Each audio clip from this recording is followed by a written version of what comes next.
ଦର୍ଶକ ବନ୍ଧୁ ପୁଣି ଆସିଲା ରେସନ କାର୍ଡ ପାଇଁ ଖୁସି ଖବର। ଏଣିକି ମିଳିବ ଅଧିକ 5 କେଜି ଚାଉଳ। ପରିବାର ପିଛା ଅଧିକ 5 କେଜି ଚାଉଳ ଦେବେ ସରକାର। ରାସନ କାର୍ଡ ଧାରୀଙ୍କୁ ଖୁସି ଦେଉଛନ୍ତି ରାଜ୍ୟ ସରକାର। ରାସନ କାର୍ଡ ହିତାଧିକାରୀ ପାଇବେ ଅଧିକ 5 କେଜି ଚାଉଳ।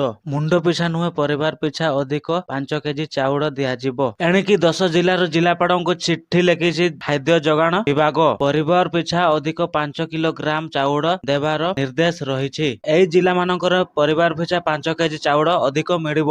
ଅନୁଗୁଳ, ବାଲେଶ୍ୱର, ବରଗଡ଼, ଭଦ୍ରକ, କଟକ, ଦେବଗଡ଼, ଢେଙ୍କାନାଳ, କନ୍ଧମାଳ, ଗଜପତି, ଯାଜପୁର, ଝାରସୁଗୁଡ଼ା, କେନ୍ଦ୍ରାପଡ଼ା, କେନ୍ଦୁଝର, ଖୋର୍ଦ୍ଧା, ମୟୂରଭଞ୍ଜ, ନୟାଗଡ଼, ପୁରୀ, ସମ୍ବଲପୁର, ସୁନ୍ଦରଗଡ଼ ଜିଲ୍ଲାରେ ପରିବାର ପିଛା 5 କେଜି ଅଧିକ ଚାଉଳ ଦିଆଯିବ। ଆଉ ଅନ୍ୟ ଜିଲ୍ଲା 11ଟା ଜିଲ୍ଲାପାଳଙ୍କୁ ଦିଆଯାଇଛି ଚିଠି, ଲେଖିଥିଲେ ଖାଦ୍ୟ ଯୋଗାଣ ବିଭାଗ।